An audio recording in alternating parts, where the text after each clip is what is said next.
খেয়াল করবেন, জিনিসটা একটু বোঝার চেষ্টা করবেন। যে ভালোবাসার নির্দিষ্ট কারণ থাকে সে ভালোবাসা বেশি দিন টিকে না। মনে করেন আপনি কাউকে ভালোবেসেছেন তার হাসি দেখে, এই হাসি যতদিন সুন্দর লাগবে ভালোবাসা থাকবে, হাসি যখন সুন্দর লাগবে না ভালোবাসা অটোমেটিক শেষ হয়ে যাবে। তো সত্যিকার ভালোবাসা কি জানেন?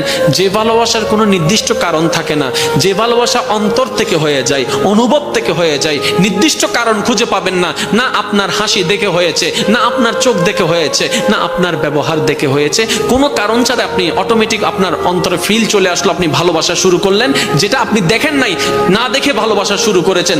দেখবেন এই ভালোবাসা কখনো শেষ হবে না। মনে রাখবেন এটা রহমানের দরবার থেকে স্বামীর অন্তরে স্ত্রী, স্ত্রীর জন্য স্বামীর জন্য আসা ভালোবাসা। কেমন ভালোবাসা? এই ভালোবাসা কখনো ডিভোর্স আনবে না, কারণ সে সারা জীবন কেটে যাবে কেন ভালোবাসি কেন ভালোবাসি এই কারণ খুঁজতে খুঁজতে জীবনেই চলে যাবে, জীবনেই শেষ হয়ে যাবে, ডিভোর্স হওয়ার কোনো সম্ভাবনা আর থাকবে না। বলেন না সুবহান।